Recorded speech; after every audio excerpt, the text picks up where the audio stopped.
Good evening, everyone. We're going to call the meeting to order. It's 7:01 p.m. We are at Mount Pleasant High School in the auditorium. I'm going to ask Mr. Skirbot to lead us in the Pledge of Allegiance.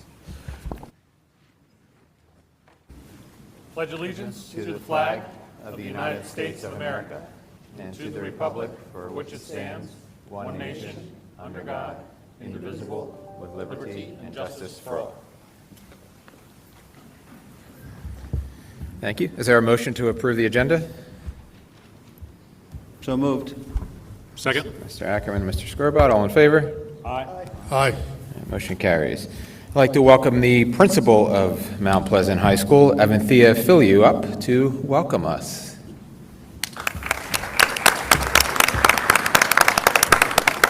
Thank you for being such a gracious host. Thank you. All right. Okay. So Brandywine School District Board of Education, Dr. Lawson, District Office and BSD representatives, and all guests, good evening and welcome to Mount Pleasant High School. At Mount, we are many things. We are inclusive, musical, athletic, academic, and talented. We are avid. We are IB. Most importantly, we are accountable, respectful, and engaged. Over the past year, as a cohesive unit, we have placed an emphasis on strengthening school climate and building our sense of community. We model and reinforce we are daily and hope that this shared language has helped create a more positive, inclusive environment where students take ownership of their learning, grasp the opportunities available to them, and contribute to a culture of belonging and high expectations.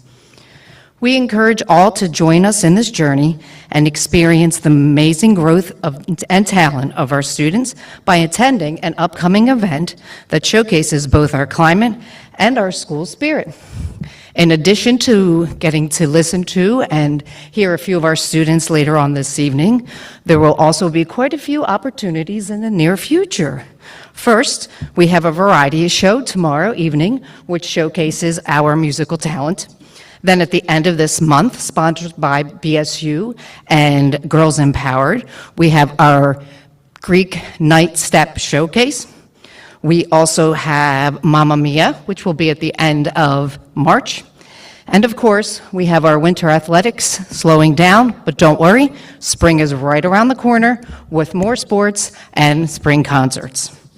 Thank you again for joining us tonight and for your continued commitment to our success, both to our students and the Brandywine School District in general. We look forward to seeing you at a Mount event in the near future. Thank you. Thank you, and I'd like to recognize the steel drum group that was performing when we came in. They were incredible. Thank you. And that brings us to our school spotlights. We're going to start with Concord High School, Michaela Michelson and Molly Andrews.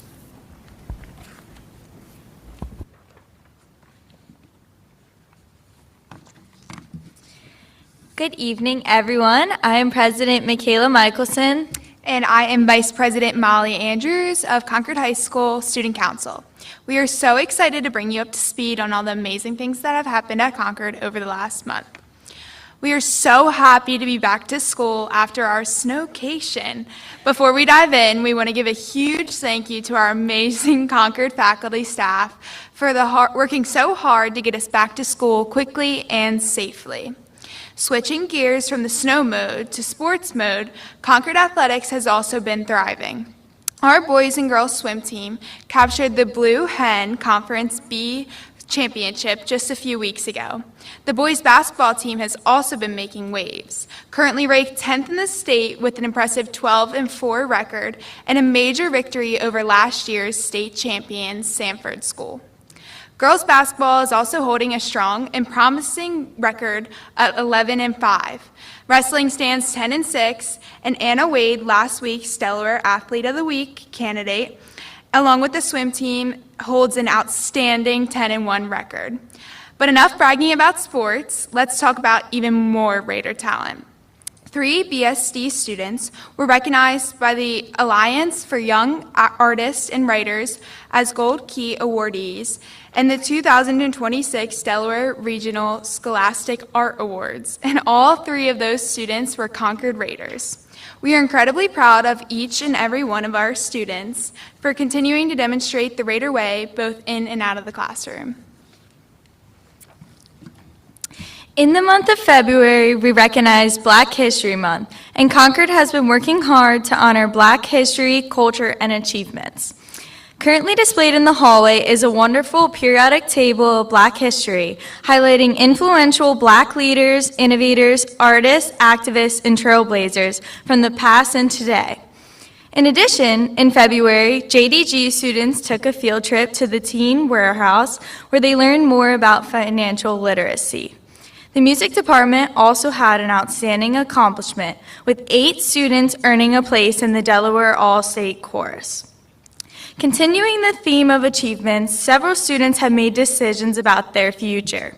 Congratulations to Anthony No, Brianna Cregan, Brody Bell, Sarah Dawson, who will be playing softball, Anna Furco, who will be playing golf, Drew Lazorchek and Avery Schneider, who are both playing lacrosse, and Sienna Commodore, who is playing doing gymnastics, and continuing their academics and athletics at the following schools: University of Delaware, Weiner University, Townsend University, King's College, Newman University, and Thomas Jefferson University.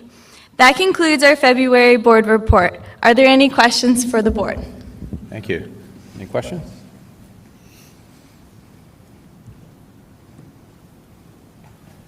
All right. Thank you. I did have a Okay, question. go. When the board met tonight, we met at the library of Mount Pleasant, and there was a question, a would you rather question in the library for students to drop, a coin or whatever in. And I thought it was a great one, particularly for now. So I'll ask you two, would you rather, and the choices are, would you rather have attended Martin Luther King Jr.'s I Have a Dream speech, or walk along with Harriet Tubman along the Underground Railroad? It's a very difficult question.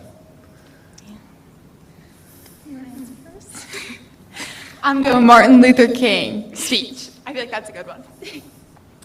I feel like I would choose Harriet Tubman with the Underground Railroad, because when we were learning about that growing up, I always thought that was cool. Didn't learn about it. Great, thank you. Thank you. All right, next is our hosts, Mount Pleasant High School, Kamani Beadle and Stephen Rice. Or Stephen and guest. I assume you'll introduce your guest. Hi, I'm Stephen Rice. And my name is Scarlett Eggleston. We are so glad to see everyone here and tell you all about another amazing month at Mount Pleasant High School. First things first, we would love to mention the visit that Mayor John Carney made to our one and only WMPHS radio station. He was interviewed by Mount Pleasant's Francesca and Annie about the city's homeless initiatives and the City of Wilmington's partnership with the Friendship House, which supports education and community building. Along with that, we would love to acknowledge our IB Level 2 student, Peyton Curtin, who started the Engineering for Sustainability team with a goal to create a hands-free gardening system for low-income families. After submitting their design, they went on to be nationally recognized with the Promising STEM Innovation Award. So we would love to send a congratulations to Peyton and his team for all of their hard work and dedication. I would like to mention all the art students that were recognized with the 2026 Scholastic Art Award. Their work was judged by a team of creative professionals who selected entries from all over the region. And as winter sports season is heading to an end, we would love to both send lots of love to our winter athletes for an amazing season. Especially being sure to shout out the wonderful Kelly Bradley, who is won Boys Swim Coach of the Year. And as someone who has been coached by her for the past 4 years, I'm so grateful for her support and teachings.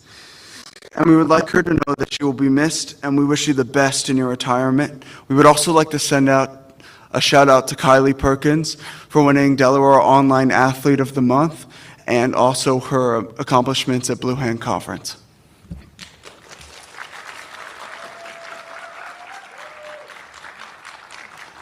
as always, the Mount Pleasant Music Department is in full swing. We would love to congratulate Nihal Anish and Atlas Kowalski for making it into the All-State Orchestra, as well as Christopher Green and Brendan Coley for making it into All-State Band. We would also like to mention, as Ms. Filu just did, that Mount Pleasant is having their annual variety show here at Mount Pleasant. It will take place tomorrow night at 7 p.m., and we would love to see you there. I would also like to mention the trip that some of our Mount Pleasant faculty took to New York to see The Great Gatsby. We love to see that they are more than just coworkers. They're a community. And as you know, February is Black History Month, and our wonderful BSU has created a Black History Spirit Week to help show our school's diversity and community. And to conclude our report, we would like to say a thank you for joining us here at Mount Pleasant High School. We hope to see you soon and enjoy the rest of your night. And as always, we are Mount. Any questions from the board? Thank you, Stephen and Charlotte. Any questions? I have a couple. Are you guys going to perform tomorrow night in the Yes, variety show in Scarlet? we will both be there. You both be there? Okay, that's great. And I'll ask you the same question I asked earlier about the would you rather. So would you rather have attended Martin Luther King Jr.'s I Have a Dream speech or worked with Harriet Tubman along the Underground Railroad? I think I would love to see Dr. King's speech. I think it's just an important part of American history, and I would love to see it. I would have to go with Walk with Harriet Tubman. Yeah. Great. Thank you. Thank you. Thank you. Next up is Brandywine High School, Logan Scott and Julian Maroney. Hello, everyone. I'm Logan Scott, Brandywine Student Council President. And I'm Julian Maroney. I'm the Vice President of Brandywine Student Council. And we are so excited to share all of the wonderful things that have been happening at Brandywine High School this month. As a result of the snow days we had, many students had the opportunity to go outside and enjoy the snowy weather. We are very thankful for our custodial staff and their hard work clearing the parking lot and walkways so that students could have a very safe return to school. Brandywine held a ceremony to celebrate our new students who have been inducted into one or more of our many National Honor Societies. In addition, we hosted our Soup Bowl event where our culinary and art students teamed up to sell bowls of soup. Brandywine High School recently earned Silver AP School Honor Roll recognition. Sorry, I lost my place. Representing Brandywine's dedication to expanding access to AP classes as well as supporting our hardworking students in these advanced courses. We would also like to congratulate student Dadrian Howell on reaching an incredible sports milestone, recently scoring his 1,000th career point for our boys basketball team.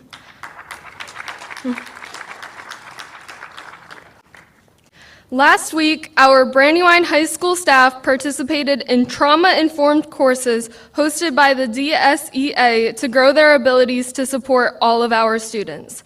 Additionally, we are proud of our several students representing Brandywine's dedication to the Special Olympics at their leadership conference.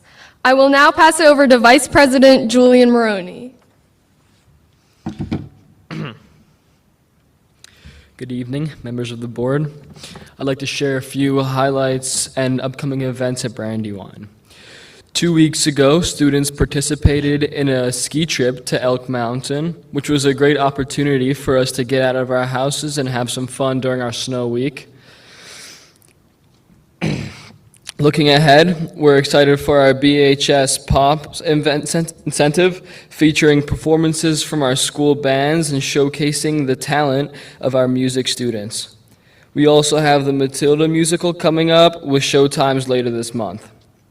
The class of 27 has been hosting a Valentine's Day soft pretzel sale to support class activities and engage our school community.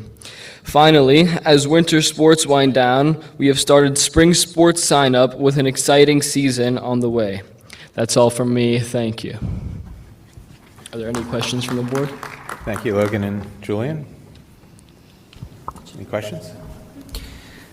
Yeah, I had a couple. Are either one of you guys going to perform in Matilda or do stage crew? You are? Yeah? Okay, fantastic. And same question to you guys that I asked before, but would you rather have seen Martin Luther King Jr.'s speech, I Have a Dream speech, or walked with Harriet Tubman along the Underground Railroad? I would have to go for the speech. I don't think I could walk that Underground Railroad. See, I would go with walking with Harriet Tubman because I think a lot of people really underestimate how difficult it was to walk along that path to escape slavery, and I think that it would definitely be a learning experience and just make it seem so much more impactful if I was able to walk along with her. Yeah, I mean, I think so too, and she has Delaware ties too, working with Thomas Garrett. If you don't know that story, it's one to read too. It's really good. Yeah. Thank you, Logan and Julian. Thank you.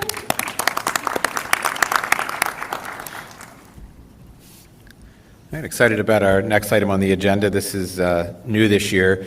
We have students who are going to present our Black History Month presentation and talk about a century of Black history.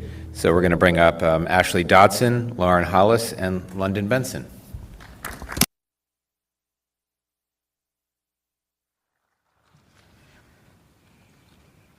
Good evening, everyone. We are Mount Pleasant Student Voice Advisory Facilitators. I am Ashley Dodson. My name is Lauren Hollis. And my name is London Benson. And as he said, we are here this evening to talk about the significance of Black History Month. Black History Month began as a response to exclusion from mainstream history. In 2026, as we hit the 100-year milestone, we are reminded that recognition was fought for and not freely given. While progress has been made, representation is still uneven to this day. Honoring Black excellence today means not only remembering the past, but committing to equity in the present and the future. In 1926, historian Carter G. Woodson founded Negro History Week to address the absence of Black history in American education. These dates were February 7th to February 14th. He believed education could challenge inequality and promote understanding. In 1976, this effort grew into what we know today, recognized as Black History Month. During the Jim Crow laws, Black students were underfunded and overcrowded. Howard High School was the only Black school in our area for Black students, and they had to travel long distances to attend. These inequalities led to cases like Belton v. Goberhart. In 1954, Brown versus Board of Education ruled segregation unconstitutional. Despite this, many states resisted integration, leading to federal enforcement, followed by the Civil Rights Act of 1964, banning racial discrimination in federally funded schools. White flight and the rise of private schools led to resegregation in many districts. As a result, policies like No Child Left Behind placed more pressure on already underfunded urban schools. In Delaware, the Neighborhood Schools Act of 2001 further reinforced segregation through housing patterns and reclining. However, with inequalities, still to this day, significant progress has been made through policy changes, advocacy, and increased awareness. As we reach 2026, this reminds us that progress is possible, but it requires continued commitment. Next slide, please. Thank you. As you can see, the African American culture has three main key factors: one being food, one being music, and one being art. For example, fried chicken is known as a staple or comfort food brought from West Africa and now rooted in our daily Southern life. Similar to the history of art and music in the African American culture, all brought to blend African traditions into the life of America. Next slide, please. We see Black excellence in our teachers, students, and alumni, also in our leaders who have broken barriers such as Barack and Michelle Obama, Kamala Harris, in showing us all the importance of representation in our leadership roles. John Lewis Rosa Parks, Martin Luther King Jr., and Coretta Scott King, showed courage and commitment during the Civil Rights Movement. Today, Delaware Congresswoman Lisa Blunt Rochester continues to inspire us in Delaware. Across the Brandywine School District, Newcastle County, and Delaware, our Black leaders, educators, students continue the astounding legacy of excellence, perseverance, and ingenuity. From our advocates, first responders, and so much more have all shaped our state. Our school reflects all of this and so much more. The local impacts shows us that Black history is present, living, growing, and here in our community. Why Black History matters today. Black History Month is not only about recognizing the full story, but also making sure the struggles and achievements of Black individuals are acknowledged. Reviewing and celebrating the history of our culture helps us honor the growth we've made.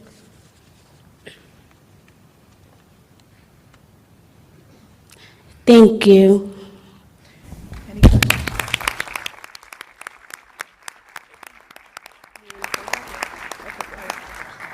Thank you. I just want to comment. Everyone knows that public speaking is not easy. That was an excellent presentation. I really appreciated the way that you shared. It was amazing. And thank you for your service on Student Voice. Any questions or comments for the ladies? Brian? I thought that was fantastic. I mean, really fantastic. The only thing I would say, I don't know if you've been out to Hookessin School 107C, but if you haven't, you should really get out there because that was the school that led to the Gebhardt decision in Delaware for desegregation, and it's turned into something of a little mini museum. But some of the students who went there are still alive today. Now they're in their 90s, but if you go there, they will come and tell you what life was like for them. It's moving, and it's really a great place. So Hookessin School 107C, they have a website. They had a little mini documentary a few years ago with Newcastle County, but it's really incredible. Thank you.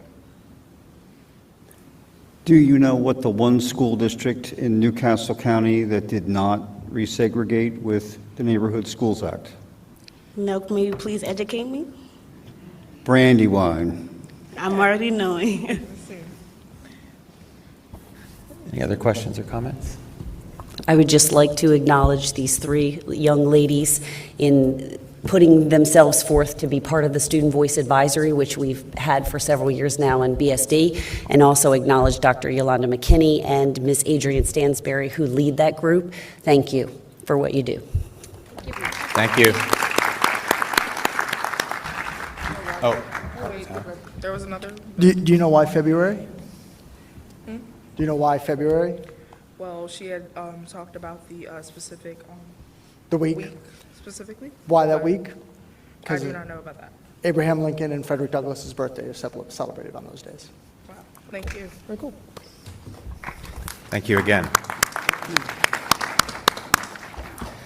Next, we have special recognition of some special staff members. I'm going to ask Dr. O'Hanlon to come up.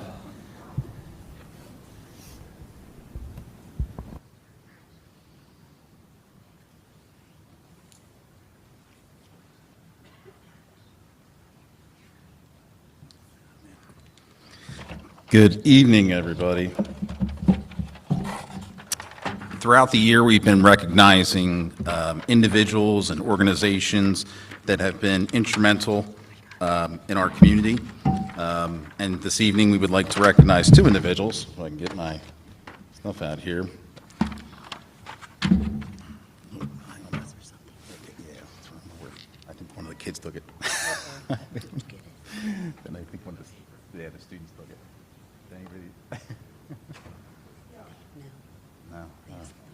No. So we have prepared remarks. I believe it may have been taken by one of the other presenters about Mr. and Mrs. Bradley. We do want to and one of the students may.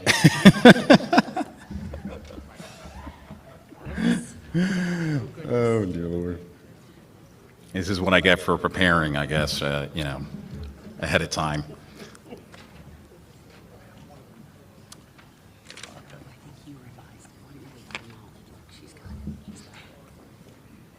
Wonderful. There we go.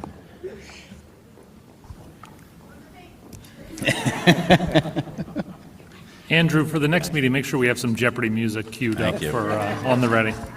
You guys are lucky. I don't do that for everybody. So just so you know as well. So throughout the year, we honor individuals or organizations that have dedicated years of service to the Brandywine School District, whether it be through our athletic programs, our extracurricular activities, or just overall service to the Brandywine School District community.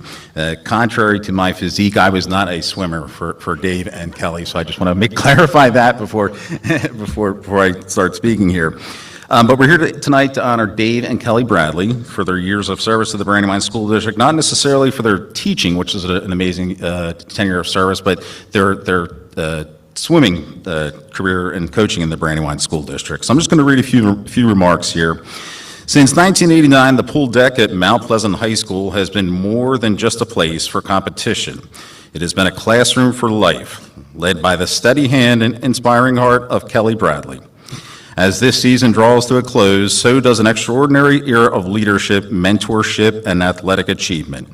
Kelly's tenure has been defined by a rare balance of competitive drive and genuine care for her students. Her influence has extended far beyond water's edge, earning her prestigious recognition that speaks to her dedication as an educator. These notable achievements include District Teacher of the Year, which was a testament to her ability to engage minds in the classroom just as effectively as she has coached athletes on the board. She was also named an Eagles All-Pro teacher, recognizing her as a standout professional who consistently who consistently went above and beyond the Mount Pleasant community. There's always next year. We'll be back, don't worry. For nearly 4 decades, Kelly has been the backbone of the swimming and diving programs. She didn't just coach swimmers, she shaped young adults. And her legacy includes navigating decades of early morning practices and late night meets with unwavering energy, inspiring generations of Eagles to find their confidence whenever they are perfecting their back dive or shaving seconds off a personal best, and building a culture of sportsmanship and pride that has become synonymous with Mount Pleasant High School. So as a note of gratitude, Kelly, as you hang up the whistle in the end of this season, you leave behind a trail of inspired alumni, colleagues who admire your work ethic and a program that stands stronger because of your service. You have taught us that while medals are grand, the discipline, the resilience, and the character build strong along the way are the true prizes. Mr. Bradley, Dave Bradley as well, for 53 years, Mr. Bradley, students, parents, and fellow teachers in the Brandywine School District and throughout the state of Delaware have been graced by a gifted and dedicated educator, coach, and advocate in Dave Bradley. Dave taught social studies and life skills throughout his remarkable career to students of all ability levels, from those with complex learning needs to those in advanced high school courses. At Mount Pleasant High School, Dave coached both tennis for 12 years and girls swimming for 37 years, during which time he was selected the Delaware Swimming Coach of the Year in 1992, and his team was crowned the Blue Hen Conference champion for 5 years straight, from 2011 to 2016. Dave also served for 8 years as the Brandywine Education Association President, advocating for fellow teachers amid a variety of challenges to public education. And while he was a pioneer in introducing computers as valuable learning tool back in the 1990s. Since retiring as a Mount Pleasant teacher, Mr. Bradley has, for the past 12 years, continued to educate students at Delaware Technical and Community College, and also by publishing Beyond the Grade and posting a regular blog about teaching and learning. Dave has also been a steady and clarion voice for student agency, founding and leading the Brandywine School District Joint Student Council for 10 years. And he has served on a variety of district committees, helping all of us to keep a laser focus on student growth. So it's with deep gratitude, and as well as regret, Mr. and Mrs. Bradley, that we recognize your retirement from coaching, but we know that you will continue to serve and cheer on our students and the athletes in your roles as devoted citizens. Mr. and Mrs. Bradley, if I could welcome you up here. So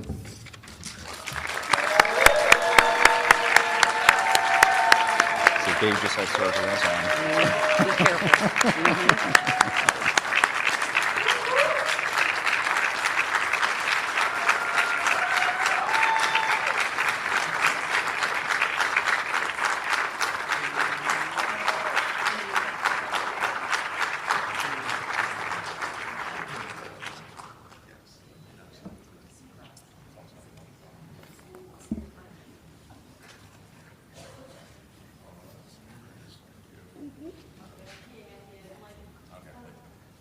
Go ahead. Here. Take those. Hang on.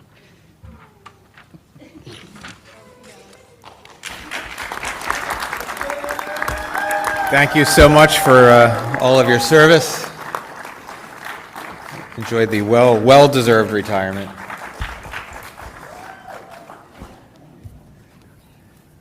Thank you. That brings us to Dr. Lawson with district news and updates.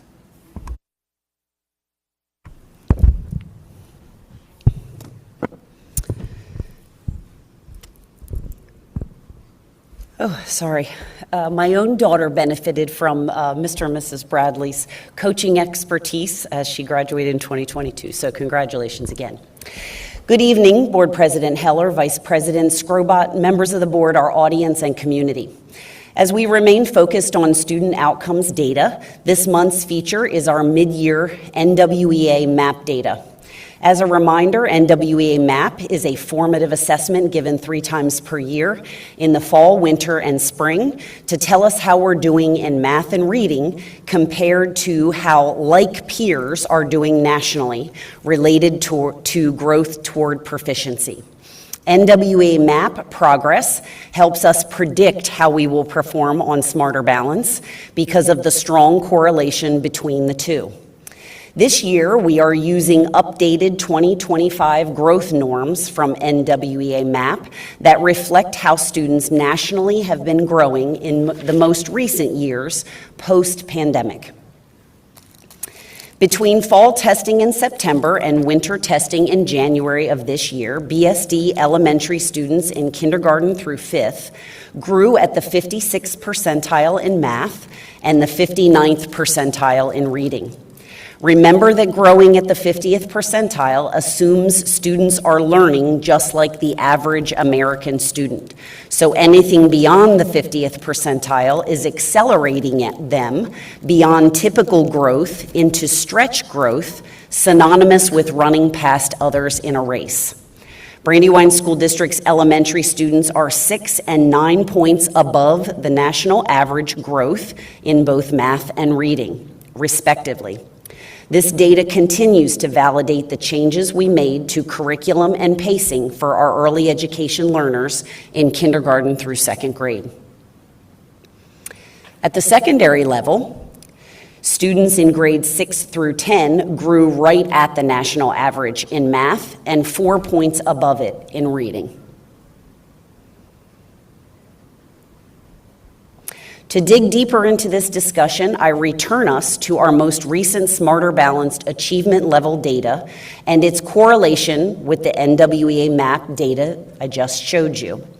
Growing students beyond the 50th percentile in NWEA MAP increases students' growth to proficiency potential when you look at students who've nearly met the cut point for Smarter Balance.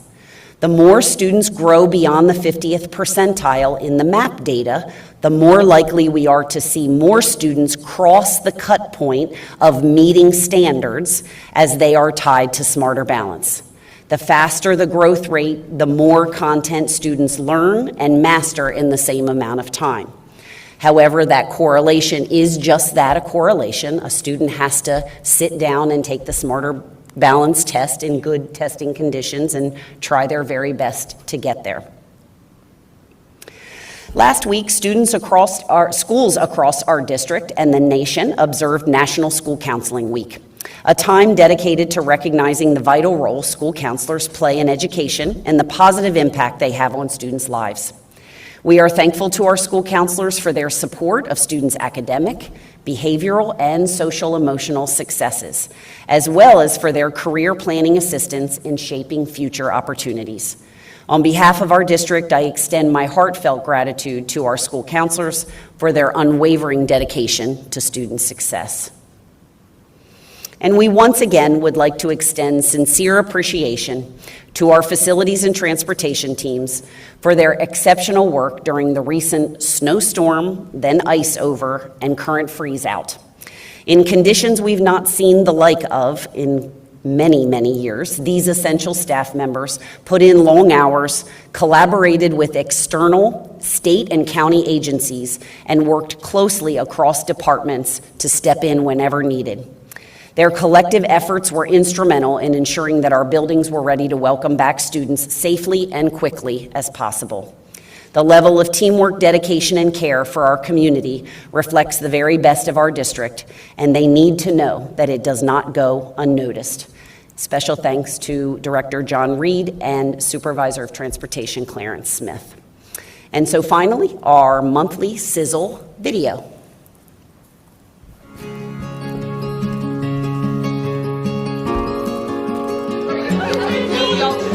Take two. 1, 2, and are ready, and.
Call me Scalia.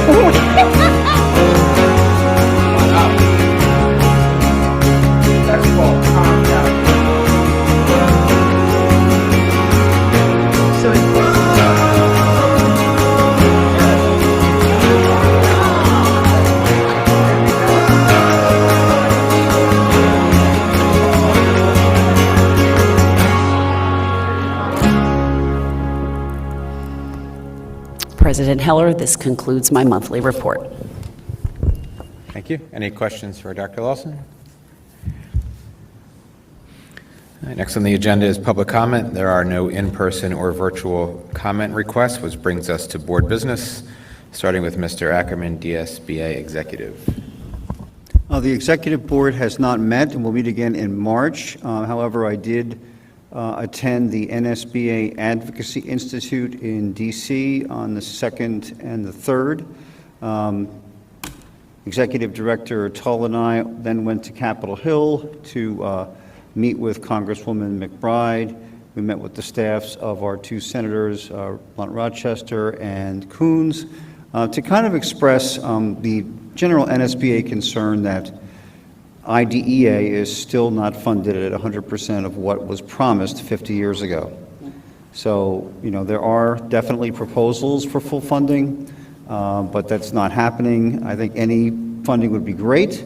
We also acknowledge the fact that we understand that there's a lot of debt involved in the government in general, but we do think education is important. If you look at the pie of federal spending, education is a very, very tiny slice of that pie, and increasing it to take care of our neediest kids is not really going to break the federal government. But it was a very productive visit, and I look forward to the NSBA annual conference coming up in April and our executive directors meeting in March. Quick comment for Mr. Ackerman. Just, I don't know if I saw a news article or if it was new legislation being put forward or just conversations are getting a little deeper, but it seems like the General Assembly is finally getting some traction on removing the SAT kind of as a measure in state performance numbers. I don't know if they're just going to take that out of the count or rethinking using that as a measure. So I just kind of wanted to make sure that's on DSBA's radar, and I would like to see their influence to work towards removing that measure, with the argument we've talked about for a long time being that, originally when that was started, there was a big push for kids going to college and less emphasis on the career readiness, being that all students, the SAT is a measure for students who are going to college, and forcing kids to take it who had no interest in, post-high school education kind of was a, drawing the stats down unfairly compared to our neighbors. So just wanted to kind of see where that legislation goes and make sure that we get updates on that moving forward. Point well taken. I'll let Mr. Lavoie cover from the legislative committee perspective, but it is one of the goals of DSBA to eliminate the SAT as the sole measure of high school ELA and math performance. Yes, my apologies. That should have fallen under legislative. Ditto to you, Mr. Lavoie. That brings us to Mr. Lavoie, the That's my SBA cue, legislative. huh? So the DSBA Legislative Committee has the job of reviewing ongoing legislation or upcoming legislation and providing some kind of a school board association's approval or opposition. On February 4th at 6:15 in Dover, we had a legislative committee meeting. 13 of the 16 districts sent representatives. We considered about 15 different bills that will be brought to the General Assembly this season. There was general agreement after some lively discussion and a lot of contentious discussion and some questions, legitimate questions, and we decided to support 8, oppose 5, and table 1. I wanted to highlight, though, there was a 7-6 split between the northern and the southern districts over Representative Kim Williams' House Bill 243 that authorizes school districts to set different rates for residential and non-residential properties. 7 southern districts opposed the bill. 6 northern districts supported it. So we'll see what the committee recommendations will now be delivered to the DSBA Executive Committee, who will then decide at their March 4th meeting which bills the organization officially supports or opposes. So we'll see how that goes down. The next meeting of the SBA Legislative Committee will be April 22nd in Dover.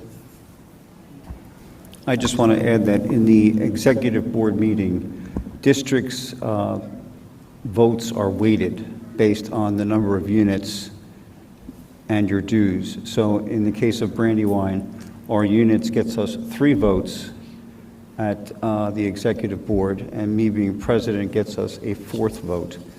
Christina, I think, has the most votes, followed by Red Clay, followed by Colonial, followed by Appoquinimink. So I did ask the question how the vote would turn out if we put that math into it, but I'm going to ask that question again in March. So our position on that bill may indeed change. Interesting. Mr. Njami? I'll just add that the bill may be revised to reflect only Newcastle County, too. That was also floated, at least in the superintendent's meeting. It may be a bill that's specific to Newcastle County. Was there any reason given for the southern states, the southern districts, apparently not wanting that degree of flexibility? Is there anything that was? Yes, because their reassessment processes went fine. So they didn't feel as if there was a need to readjust how residential and non-residential paid, because the process went very smoothly and they felt that it was very fair and even. We were the ones that were challenged up here in Newcastle County in the county building, and so that's why.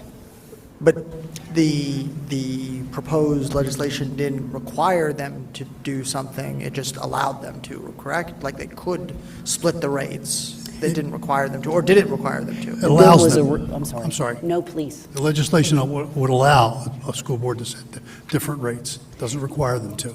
So it was originally drafted for the whole state, but I think after seeing how folks were weighing in, it may be that the bill is revised to just be a Newcastle County bill, much like the original legislation was. And the board members who were expressing the reasons that they didn't support that was they felt that it was not business friendly and they'd like to attract more business to the area. Of course, I don't know, I read the state news and all I see going up down there are housing developments, so I'm not quite sure how that how that all fits. But, that was the rationale that people gave as feedback. Great. Next is District Finance Committee with Mr. Skrobat. District Finance Committee met on February 4th. Unfortunately, I did not attend that meeting. Mr. McCoy can fill us in, but it looks like they did review the January 31st monthly financial report.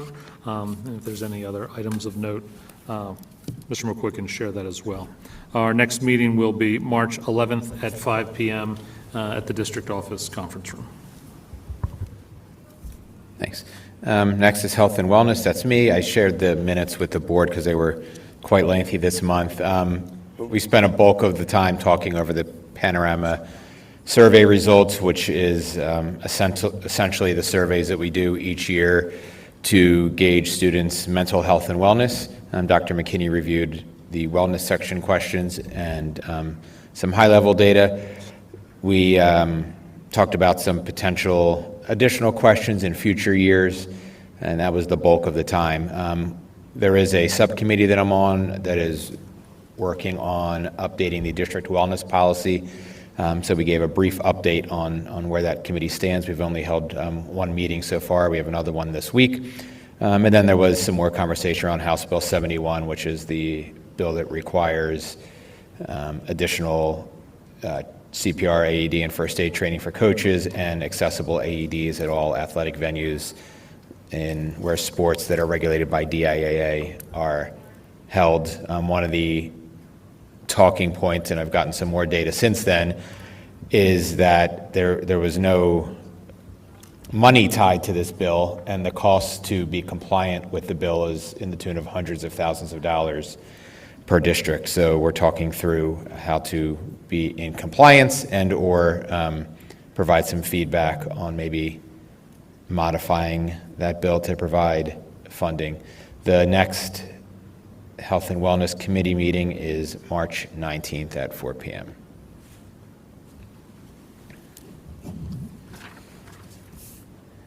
That brings us to Mr. Najemi with Maintenance Advisory.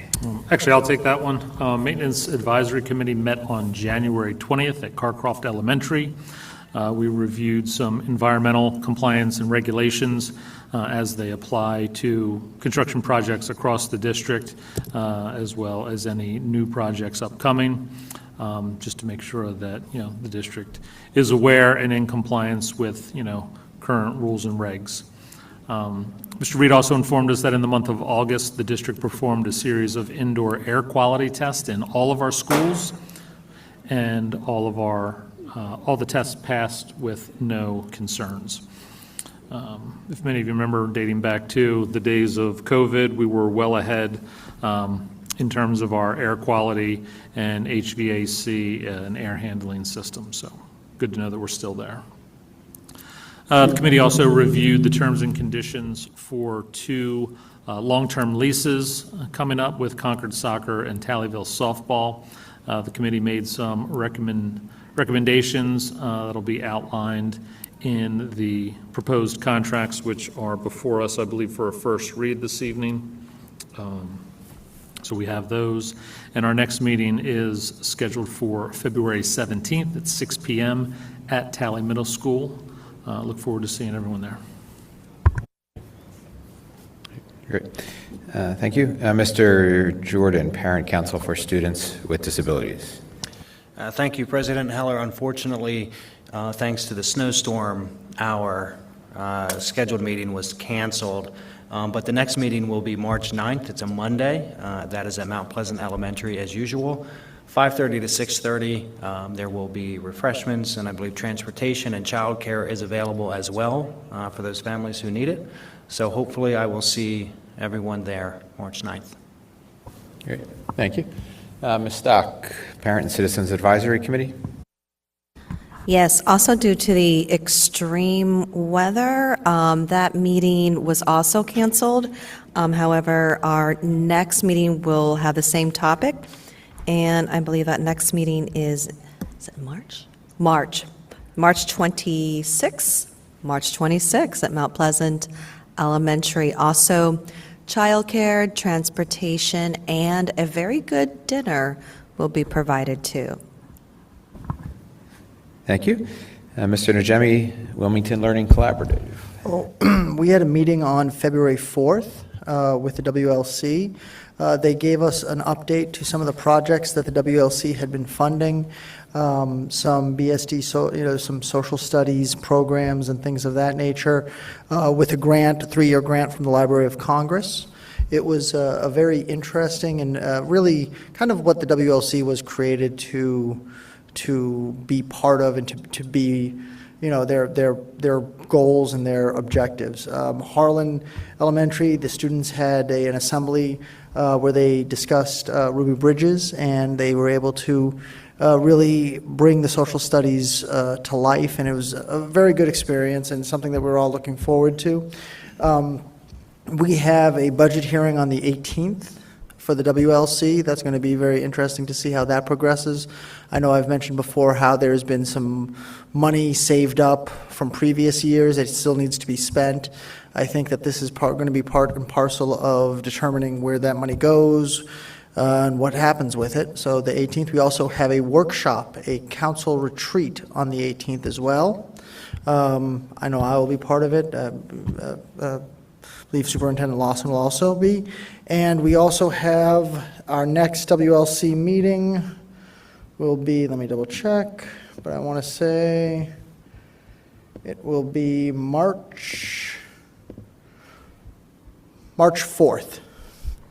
And we will be discussing again things that we discussed in the retreat and the budgeting process going forward. So again, if there are any projects, any projects that might be really appropriate for Harlan, WLC, have them in the hopper ready to go, and it'll benefit us just to be able to have it.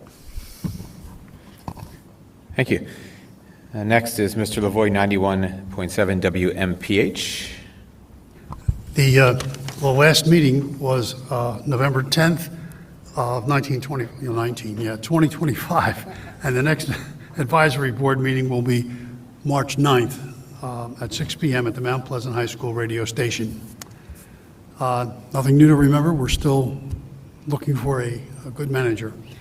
And just remember to tune in to Super 91.7 FM at home or in your car, or by streaming WMPH.net for a robust menu of student-generated news, interviews, sports coverage, and a broad spectrum of musical favorites.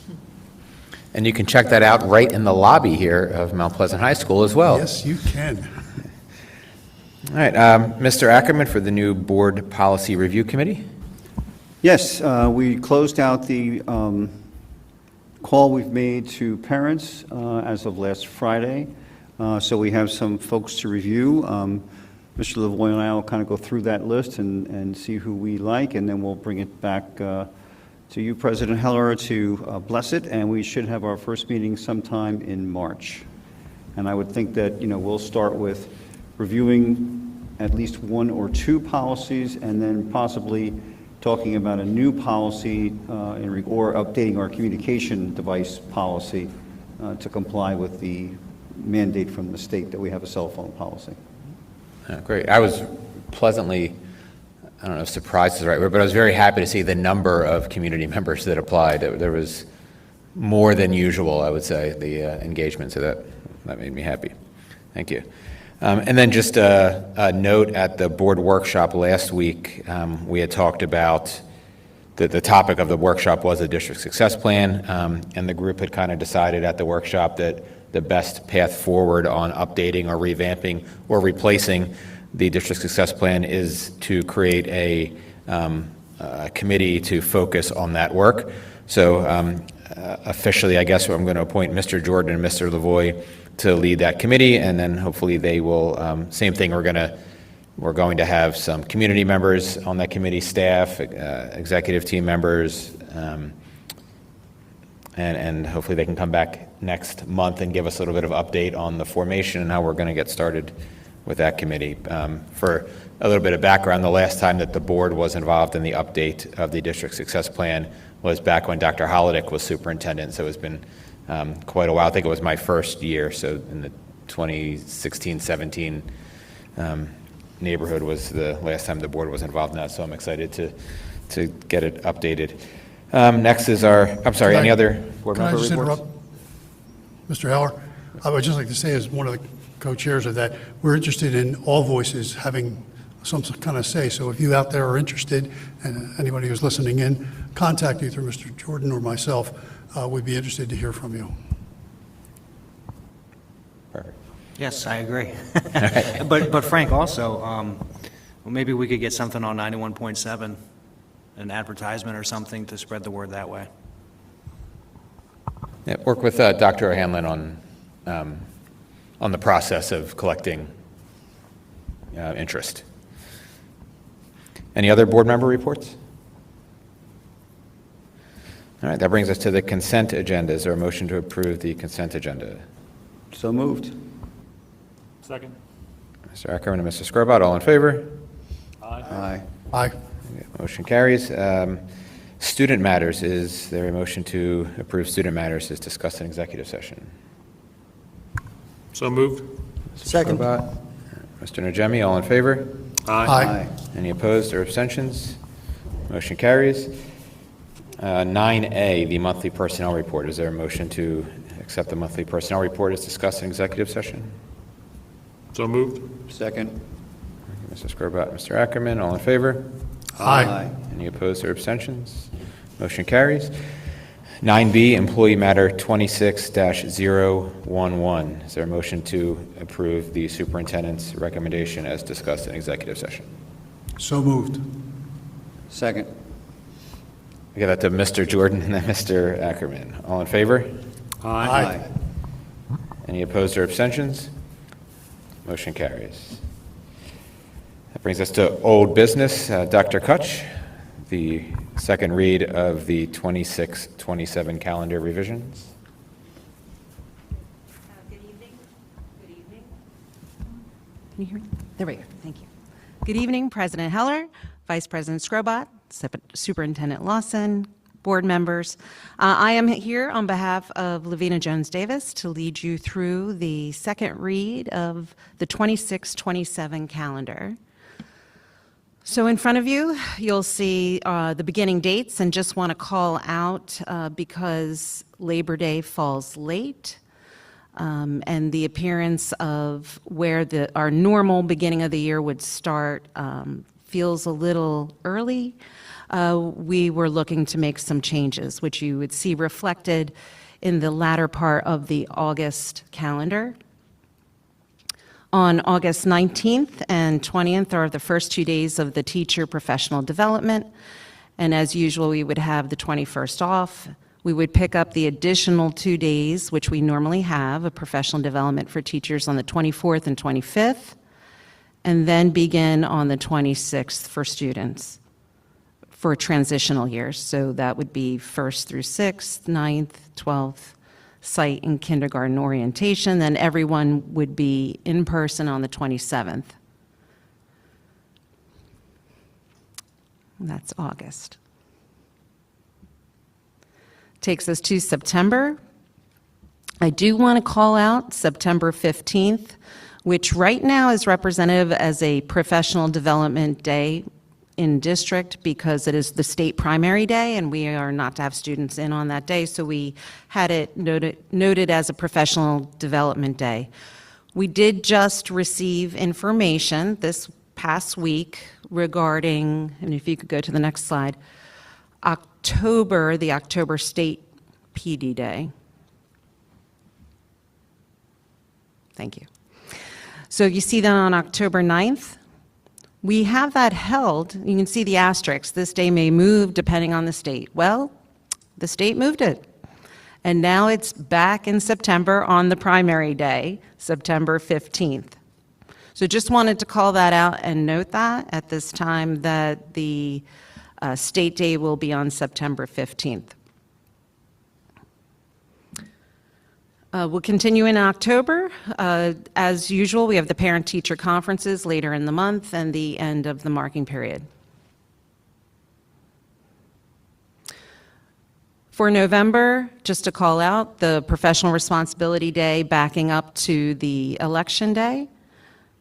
for this year, that is where schools would be closed and offices also closed, so we could go vote. And Veterans Day, again, is always on the 11th, and the full week for Thanksgiving off for students, and noted on the 24th and 25th as a PIP and trade-in day, which is a placeholder for professional development for teachers to conduct on their own.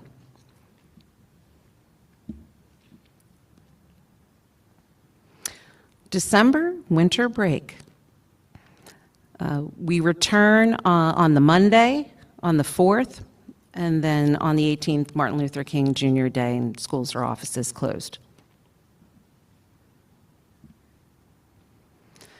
With the end of the marking period comes Professional Responsibility Day on the 25th, parent-teacher conferences for PK8 on the 12th, President's Day on the 15th. Would like to note that that is the year we have off after Super Bowl. Thought I'd get applause. And Super Bowl will be on, Valentine's Day next year. Just put it in your calendar. Also, March 3rd is an async day for seniors only. That's a day that we have the SAT and PSAT, and pretty much that controls the day in our high school buildings. March, we have Eid at Fitr. Schools are closed, offices are open, and then, which brings us to spring break, starting on the 26th, going through the 2nd, schools back on the 5th, that controlled typically by where Easter falls. Then with the end of the 3rd marking period, we have professional responsibilities on the 9th.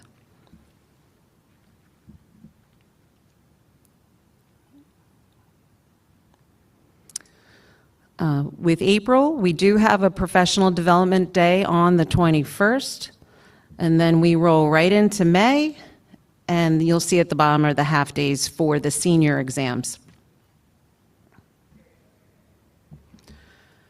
Memorial Day on May 31st, and then June begins, and we wrap things up for the last student day on June 10th, Professional Responsibilities Day for K-8, and professional development for 9-12 on the 11th, professional development 14th, 15th, and we close things out. Are there questions from the board? So October 9th, that will be a regular school day? Because the news is so new, we haven't had an opportunity to discuss it yet. Okay, so we're not voting on October 9th, that'll come back again? We would be happy to bring you back information regarding what we've decided, yes. Okay.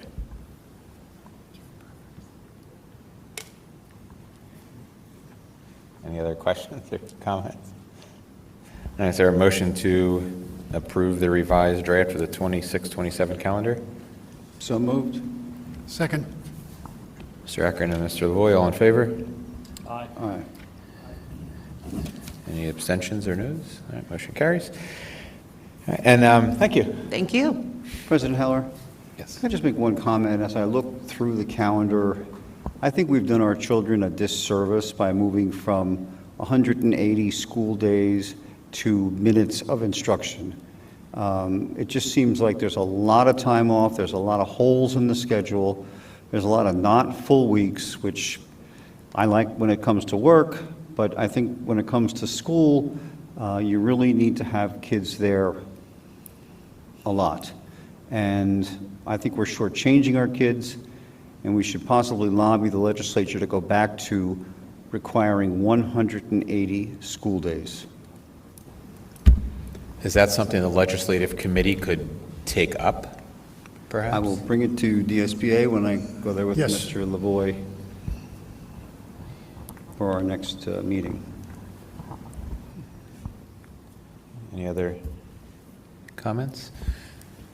All right, that brings us to 10B, Reading redistricting update. I'll share from a board perspective. The board has not been provided any updates of any kind since the December vote. So I'm going to ask Dr. Lawson, who sits on the committee, if there's any updates she can share. So we, too, did not have an update since the December 16th vote. I did receive a phone call from one of the co-chairs giving me a verbal update right before a press release came out. The press release was dated January 28th, but it actually didn't get released until the first week in February, at least to my email. I received the email on February the 5th. I'll just paraphrase, since the December 16th vote to propose a bold plan that would consolidate Delaware's four northernmost school districts, leaders of the consortium have been working around the clock to prepare for our next steps. Next steps include drafting a redistricting resource transition and implementation plan based on the Northern Newcastle County Consolidated District model, which responds to our 13 legislatively mandated stipulations, presenting plan drafts during public meetings for feedback, and voting on a final draft of the plan to send to the State Board of Education for approval. It indicates here that once the State Board of Education votes to approve the plan, it will come before the General Assembly in the form of legislation to be worked through the legislative process. While we had previously charted a notably tight timeline to take action, we recognize that the work of the consortium is not happening in a vacuum. Several of our colleagues in the legislature are working on additional education reforms this year, all of which should be taken in consideration as a whole. That said, we have a shared sense of urgency in completing all of the necessary work to put forward a comprehensive, equity-focused district consolidation plan this year. It indicates that there will be a public meeting, which was announced officially last Thursday, for this Thursday, February 12th, I believe that is. And it says, during which we will establish some clarity around our composition and timeline moving forward. If I was the original plan to present at the State Board of Education by the end of February, correct? So their next meeting's February 19th. Is the plan, do you know, still to present there? I assume no, because I have not seen a draft of a plan, but it looks like we're going to find out more information from those who have been meeting on Thursday. I think it's pretty important for members of the public who are listening, as well as this board and those who work for the district. The Renting Consortium, it took them about 5 years to come up with an idea of a plan. And based on what Dr. Lawson just shared, it sounds like they're looking to have that plan formulated within 1 year. That seems kind of backwards to me. How they're, it took them 5 years to get an idea of a plan, and now they're going to work out all the details of consolidating multiple districts within our county and all the moving pieces and the other legislation, education legislation that's happening at the same time. That sounds like a disaster to me. So just something everybody should keep their eye on. I think we need to put together a resolution that we can all agree on that states our position when it comes to the idea of consolidation. I fail to understand why Newcastle County should be treated differently than Sussex or Kent County. To me, there's a due process argument. If Kent and Sussex County can decide for themselves, why do we have to have a Politburo commission come up with a plan for us versus us voluntarily coming up with a plan? I think we need to point this out. I think we need to state it loud, and I'm proud of this district, and I'm sorry that our students didn't know that our district was the only one that didn't resegregate when the Neighborhood Schools Act came out, but that's okay. We can educate them as I tried to earlier, just to make sure they knew that we did things a little bit differently than other districts. But I think we've done things differently than other districts, which is one of the reasons that our district is more successful than some. And I think it's time that we, put the rubber to the road and put something out there and not just let this happen to us, just whatever the legislature and these Politburo, I call it Politburo because to me it sounds like some kind of a communist plot to come up with this big district, we're going to have equity. Equity. Where are the equity for the citizens of my district who voted for a tax referendum? Are we going to take Christina's tax rate? Are we going to combine the tax rates? Are we going to now pay for the Christina schools to be renovated, where we've paid for our own? I don't know, just so many questions in my mind. This district is big enough as it is. We have a great staff, we have great teachers, and I can't help it if other districts don't have that. And I can't help it if the city hasn't done its job when it comes to education. And they haven't done their job when it comes to crime and housing and all the things that go into causing problems for our city residents. But I think we need to stand up for our district, stand up for our country, and do something, not just let it happen and provide updates. Just my 2 cents. Thank you. Any other comments? That brings us to new business. Dr. Rivera and Mr. Reed, Concord Soccer Association and Tallyville softball leases.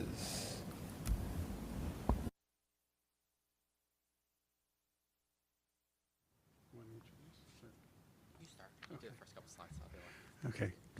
Good evening. We're here to present some leases that are coming due to expire, and they are for, next slide. Couple properties here. The school district had a couple properties, being the old Shannon site and the old Mill site, had buildings sitting on them that had been closed for decades. That picture there is not people standing in front of a Mayan ruin. That was the old Shannon School, which was covered with vegetation. The state paid to have those buildings raised. We removed the buildings, which opened these sites up for youth sports leagues. Youth sports leagues are very important in North Wilmington, and many of them don't exist if it wasn't for the BSD and our property. In the leases moving forward, one of the things we also want to do is sign these properties so people know that it's BSD property, but anything that happens on these properties is pre-approved by the district before it occurs. Next slide. This shows the property. Upper left-hand corner is Concord Soccer on Naaman's Road. That used to be the site of Channon Elementary. To the right-hand upper slide, that is Old Mill Lane, which is very near Carcroft Elementary. That's Tallyville softball. Each site is roughly 10 acres. Lower left-hand corner, which we're not discussing tonight but will be coming up, is Dyer Field, which is Brandywine Little League at Darley Road. That's a 27-acre site. The baseball fields occupies about 11 acres of it. And then over there on the right bottom is Naaman's Little League, which you see on 202. Naaman's Little League has a total of 5 fields. 3 of their fields are on our Brandywine operations site, which is roughly 9 acres, and they occupy roughly 4 acres of that site. And while we're here tonight to talk about 2 of these sites leases because the lease is up, I do want to note that we have a very strong relationship and partnership with many other organizations in our community, and I was just noting a few that Sophia Sanchez and I work with every week. Just to give you a list, and these groups use our facilities, not a lease, but through our buildings, through the facilities user rental. St. Mary Magdalene's and IHM have many sports used in our facilities every night. Blackhawk Lacrosse, Brandywine Warriors Football, Brandywine Warriors Cheerleading, Diamond State Aquatics, Delaware Swim Team, Wilmington Aquatics Club, USTA Tennis, Wilmington City Recreation, Special Olympics Track, Special Olympics Wizards Basketball, Delaware Seniors Basketball League, Badminton Club, Soccer Shots, Delaware Outlaws Fast Pitch, Whirlwind Tracks Club, and I'm sure there are more. These are just the ones that I knew off the top of my head when I was sitting here. So we have a very close relationship with our community organizations, and we're very proud of that, and we're very happy to continue that. So for the leases that are expiring this spring, we are making a couple of changes to that lease. The first, the most substantial one, is that the district is proposing moving from a county-held sublease model to a direct lease agreement with the community organizations using the property. We believe this provides clearer accountability, simpler administration, and consistency with how we manage the other district facilities. This suggestion actually stemmed from the Maintenance Advisory Committee that was mentioned earlier tonight, and there was unanimous agreement from all parties, including the county and the organizations, to do this. We've had many great conversations with them over this month about this shift. These updates clarify existing expectations, and they do not expand the use of the property or introduce new programming. The recreational and athletic purpose of the property remains unchanged.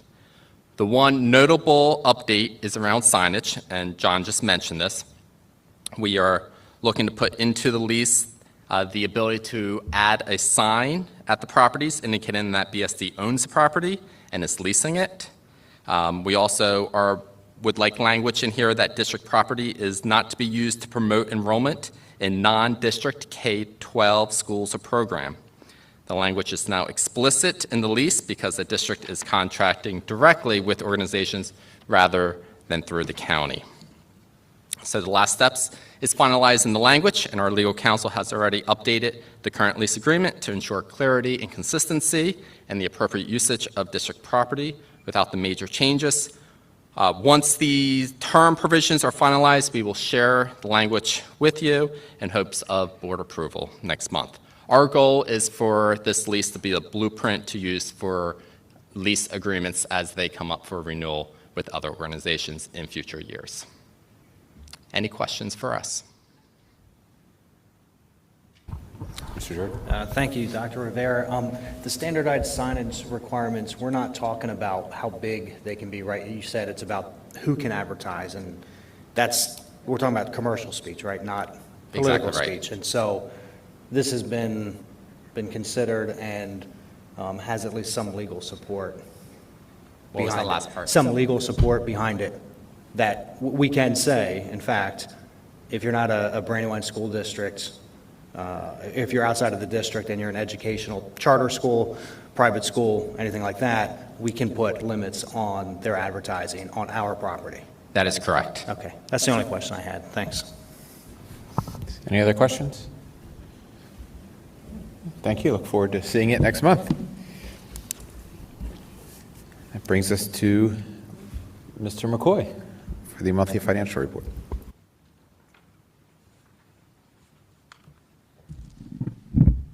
Good evening, Board President Heller, Vice President Scrobot, Superintendent Dr. Lawson, board members, and audience members.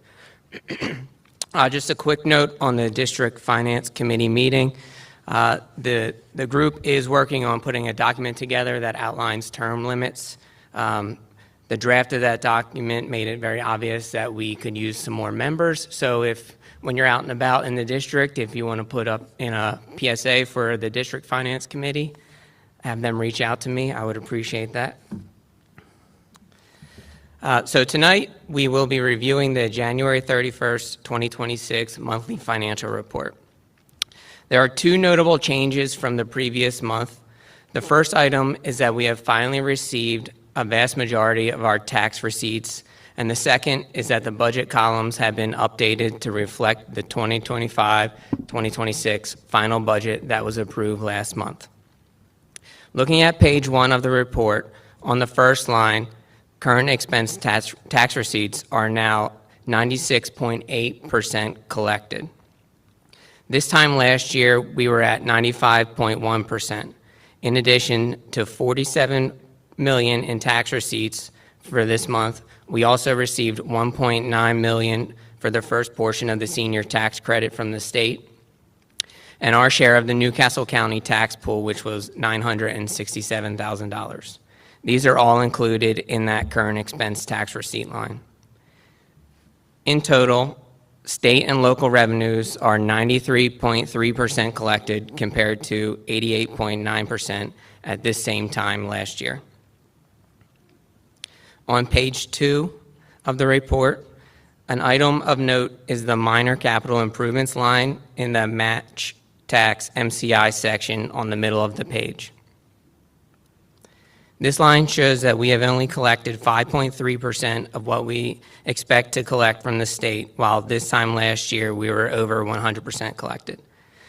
These funds we expect for the year were sent by the state in early February, so you'll see them appear on next month's report.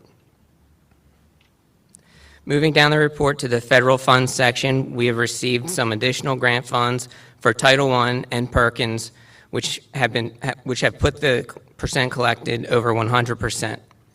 These are grants that administration must apply for each year and can be dependent upon a building's performance. Because of that, and because of the timing of the receipt of the funds, we did not include them in our base budget. Are there any questions on the revenues? Yeah, you had mentioned before the interest issue with not having tax receipts. So it looks like we're about $500,000 behind where we were last year on interest. Do we expect that just to continue through the end of the year, or now that we have those tax receipts, will that increase a bit? The interest will speed up a little bit, but we'll never get to where we were last year. We should reach the budgeted number. Okay. So moving on to page 3, the expenditures. Salaries are at 57.97% obligated compared to 57.33% at this time last year. And this is in line with the percent of pay dates that have passed for this school year. At the bottom of page 3, our total obligated funds are at 58.23% compared to 63.77% at this time last year. A few of our big ticket budget lines are trending lower than last year, such as line 16, facilities, line 18, utilities, line 19, transportation, and even line 25, the individual school budgets are doing better than they were last year. Some of this may be due to timing. We'll see how it plays out as the year continues on. I'm just going to keep moving along. If there's any questions, feel free to interrupt. On page 4, looking at the summary numbers towards the bottom, total expenses are 58.03% obligated as of February 31st compared to 57.07% at the same period last year. A contributing factor to being higher than last year is the section above the totals. Our federal fund spending has been faster than it was in previous years, and that's on page 4. I think we're a page ahead. So you can see the federal funds section, the spending is moving a little faster than it was at this time last year, but that is not something that is of concern.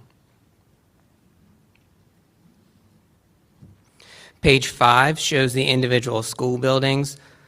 All are looking very comfortable at this point. In fact, some of the buildings that we had difficulties with last year are staying well under budget this year, so that is a positive sign. Are there any questions on the expenditure pages? Yes. Is it too soon to estimate how much more money we're going to spend on energy because of this deep freeze recently? I would say yes.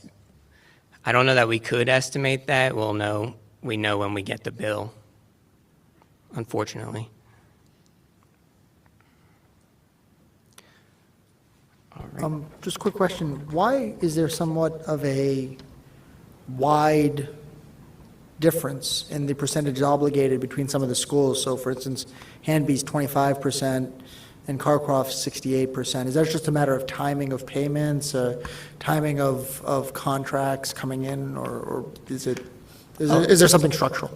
A lot of it is just how the principal decides to spend their money. So some people who are very comfortable with spending their money and know how to manage their budget will spend earlier in the year and just kind of roll out the year, whereas some of the newer principals are a little hesitant about how to manage the budget, and they kind of take their time and see what they have left towards the end of the year. All right, on page 6, we have the prior year appropriations. There's no major changes from last month. At this point, I expected many of the buildings and departments, their encumbrances from the prior year to be zero. That's that first column. Because of this, the business office has requested buildings and departments to review prior year purchase orders and let us know what purchase orders should stay open. We're going to close any purchase order that we have not been directed to keep open, and that should free up some of these smaller amounts that we see in the columns for individual schools. They shouldn't really have purchase orders from the prior year that are still open in now February.